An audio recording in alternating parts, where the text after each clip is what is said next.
All right, hello everyone, and welcome to the daily update on my 1000 days challenge. This is day 540, so let's get things started. All right, so first and foremost, like I mentioned, I had a small little loss on experimental trade setup over here. One trade I went for a long and was close and down stop loss. Nothing to be too much of a concern about. But otherwise, equity-wise remained relatively flat, no change. And yeah, oh, just over here. Actually, it's the same thing. I'm still currently in the stop loss. I moved the stop loss to break even right now. So yes, we hit target one, we're currently at 36,000 region itself for Bitcoin. So definitely, I would say support is potentially could come over here as well. But of course, if you're talking about the direct target itself, I do see that we could actually hit the 34.5K region itself to potentially even the 30K to 33K region itself very shortly itself. So let's see how things goes. But I'm definitely in the short right now. Yeah, and otherwise, if you look across the board, I guess the crypto market is closely related, or at least correlated at this moment with the S&P 500 and Nasdaq. So you can see S&P 500 has a very sharp drop yesterday itself. So we actually have a straight drop right from here all the way to the 200 exponential moving average on the daily chart itself. Yep, so it's definitely the first time we revisited it ever since, say, the June of 2020. So it's been almost 1.5 years since it took place itself. And similarly for Nasdaq wise, we actually dropped below it. Definitely not a good sign. But then if you look overall, this kind of retracement is actually still healthy in the long run to come. So yeah, as to where you could find support, if you look in terms of weekly chart itself, you can see that overall we have been extremely bullish. So some kind of retracement like this is still relatively healthy.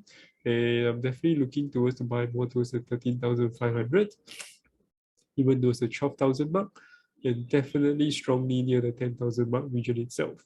Yep. So otherwise, nothing to be too much of a concern about. So even if we do drop towards the 10,000 mark over from here to there, you're just looking at a 32% drop. So to me, it's not extremely significant, and it will still be a very, in fact, it will be a very good discount for me to buy in if it ever does take place itself. So definitely do keep in terms of some cash, or alternatively, I'll be preparing to take further leverage if we do come down to that levels itself.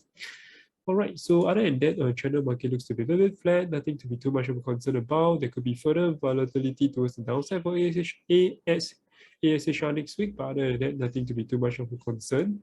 So for KMSL, definitely tentatively looks to be weak, but of course, we do find support at this very key support region itself, but hopefully we can have a much stronger bounce. But otherwise, I still lean towards further bearish momentum, in which case we could potentially revisit $30 mark. And we do break below that, then there will be the uncharted territory, which is definitely possible, simply because this KWEB index was actually formed only, I think, in the 2013. So prior to that, the stocks of the underlying stocks were still traded definitely before this index was actually launched in that sense. All right, so for Bitcoin itself, I do see potential opportunity. Definitely in terms of buying long-term wise, I'll be looking at a little bit. You can see in terms of potential support over here. But yeah, I'll definitely be buying over here all the way to the 13,000 mark region, and then also all the way to the 20,000 mark region. So generally do stagger your buying, at least that's my approach. I'll be staggering 10 to 20% all the way downwards towards the downside, all the way to 20,000 mark. If anything does go below, I'll be looking to increase the further leverage itself, because I don't see a very sustained price below the $20,000 region itself. All right, otherwise, that's more or less about it. If you guys have any questions, feel free to drop by your comments below. I'll see you guys tomorrow. Take care. Bye-bye.